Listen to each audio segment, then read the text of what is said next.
Lottery বাতিল করার পরে আমাকে নিয়ে কত ট্রোল হলো। লটারি বলে দেয়, বৈষম্য নিরসন করে বলবো যে উনি গরিবের ধনীর ভেদাভেদটাকে আবার অ্যাফ্লুয়েন্স সোসাইটিতে নিয়ে গিয়েছেন।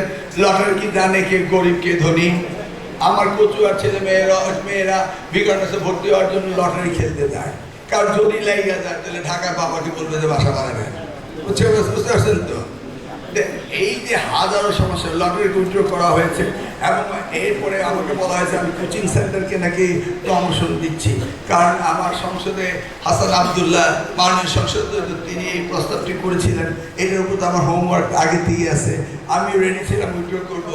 ইটস এ কোইন্সিডেন্স, কাকতালীয়ভাবে উনিও বলেছেন আমিও নোটিশ দিয়েছি, সবাই বলে বসলেন ও তলে তলে মাসুদ ভাই উনি আমরা হাসান সাহেবকে কোচিং বিজনেস দিতে চায়। আচ্ছা বলেন তো ক্লাস 1-এর বাচ্চা কি কোচিং করতে পারে?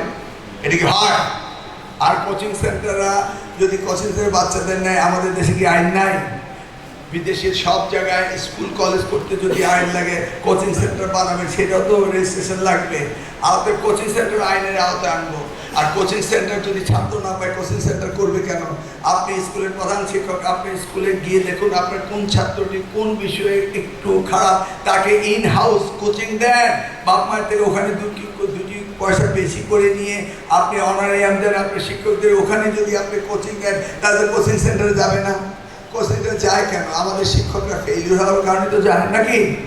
আমি আমার বিশ্বাস করি না শিক্ষকরা ফেইলিউর হতে পারে।